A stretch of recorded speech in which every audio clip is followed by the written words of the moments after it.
to the people for whatever it is that they may have done. Kung may kickback na malaki, kung hindi binuo, sinong gumawa niyan, hinanap natin. So that's the second part. The third part is what reforms are we instituting? What did we learn from all of this? From all of this catharsis that we had to go through? What have we learned? One of the things, isa sa pinakamahalagang bagay na maliwanag na lumabas sa lahat ng mga investigasyon, sa lahat ng mga pangyayari, ay nawalan tayo kung ano talaga ang pangyayari sa loob ng pamahalaan. Kaya naman kung ano-anong ginagawa, walang nagsusumbong dahil hindi nakikita na itatago nila. Itong mga wrongdoers na ito, tinatago nila yung kanilang kalokohan. Dahil hindi naman masilip ng pangkaraniwan na tao o kahit ng mga opisyal kung minsan. Maalala ninyo, there was a case that a governor wanted to inspect a flood control project. Yung kontratista ayaw papasukin yung governor doon sa mismong may pulis pa silang kasama. Pinigilan yung governor. That's how bad all of the transparency situation was. Kaya tayo nandito ngayon upang i-roll out, that means I use that word, the DPWH Transparency Portal. And ito ay isang sistema na ating binuo upang kahit sino, hindi kailangan opisyal, kahit sino, na kung nais nilang maghanap na impormasyon tungkol sa isang project, tungkol sa project dun sa kanilang lugar, ay maaari nilang gawin. Kaya ito po, yan yung that is the title page. And let us use, namili kami para madaling pag-demonstrate, namili kami ng halimbawa, itong Eliseo Trinidad Access Bridge Project sa Pampanga River.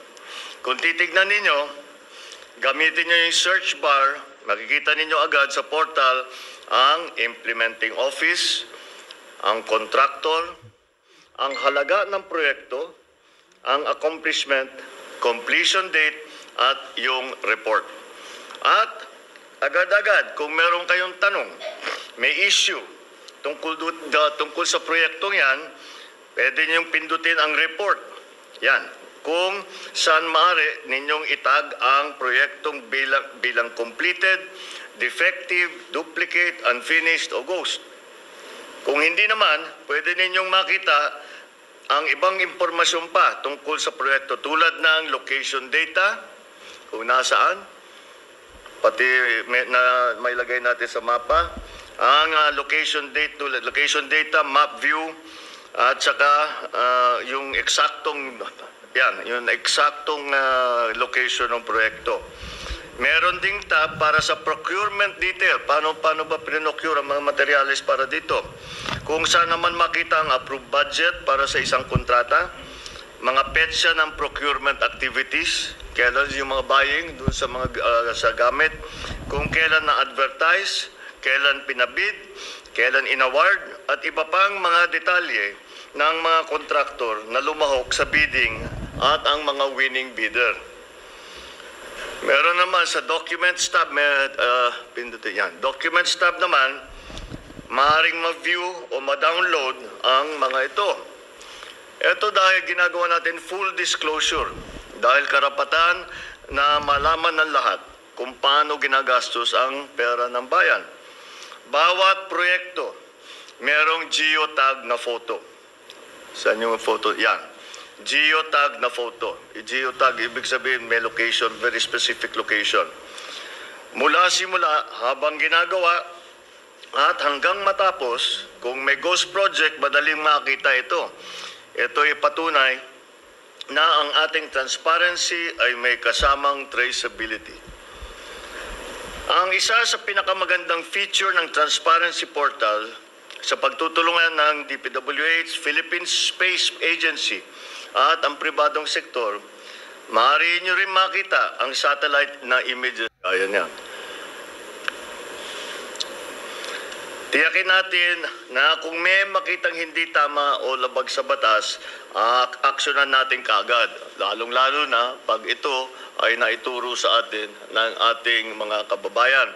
Kaya paulit-ulit kong sinasabi, lahat ng ating mga kapwa Pilipino, huwag kayong magdalawang isip na meron kayong isumbong ninyo para mapag-aralan namin, matignan namin, ma-assess namin kung talagang may problema o hindi.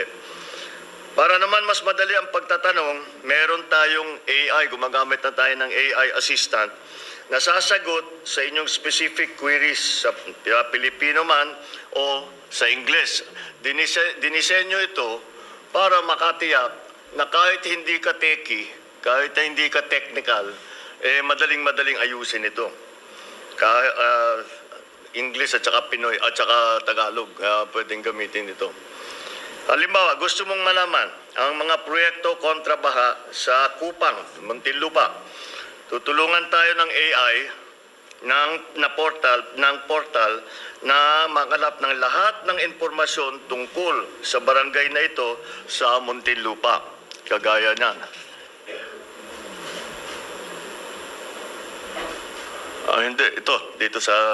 Nasa kanan. Ayun. Alright. Kung halimbawa naman, kayo interesado sa mga proyektong ipapabid pa lang, available naman sa portal na ito ang live streaming ng lahat ng ongoing procurement activities ng DPWH.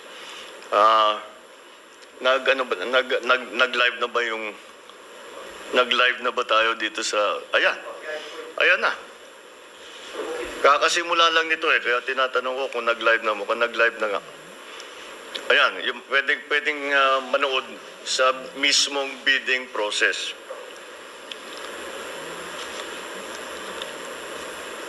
Gaya na lamang ng mga proyekto ito ng DPWH sa NCR na kasalukuyan ay pinapabid ngayong araw. Ito na nga. Pinapabid ngayong araw, ididirekta tayo ng portal sa page kung saan maaari ninyong mapanood live ang bidding process. Ito mas komprehensibo sa ating sumbong sa Pangulo website dahil talagang napakarami na ang informasyon. Ang Transparency Portal ay hindi lang isang website. Ito ay isang pangako. Ito ay isang sagot na digital na pader laban sa korupsyon ay magpapatibay sa ating paniniwala. Ang pamahalaan bukas, tapat at nakikinig sa sambayanan. Kaya hiyakatin natin ang bawat Pilipino na makialam kayo, magtanong at mag-monitor. Gamitin natin ang bagong portal na ito. Magkasama natin itayo ang isang bagong Pilipinas mas maayos, mas matibay na infrastruktura at buo ang tiwala ng tao sa kanilang pamahalaan. Maraming salamat. Meron lang ako idadagdag. Meron na rin pala portal, just as a postscript, meron na rin ganito ang SSS at saka ng PhilHealth. Kaka-report ng DICT sa akin. So, this is one of the reforms na nanggaling sa aming natutunan sa experience na ito, sa kakaimbestiga, sa kakahanap sa mga proyekto na flood control na talagang marami ang problema. Kaya sa aking palagay, alam nyo, sunlight is the best medicine.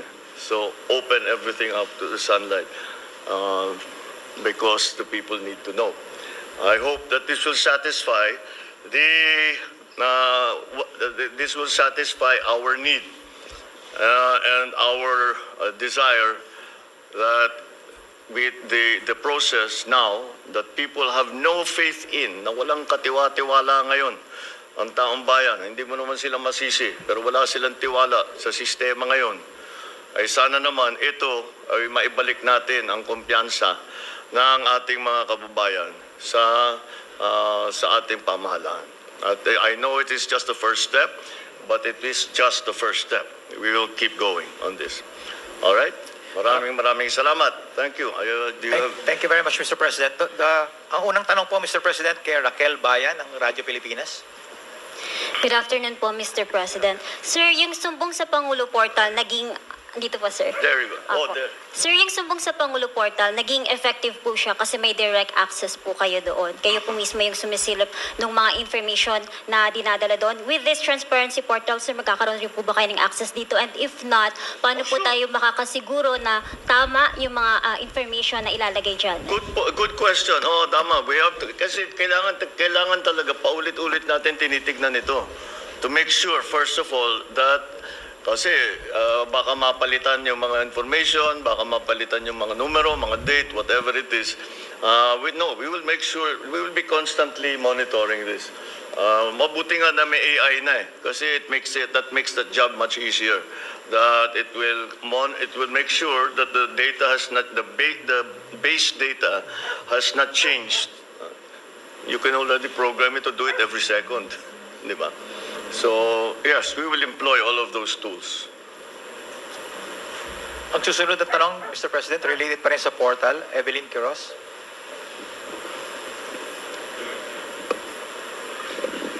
Good afternoon, Mr. President. Clarification lang po, ito pong portal, ginawa po ng DPWH with the help of PADC, Philippine Aerospace po. Yeah.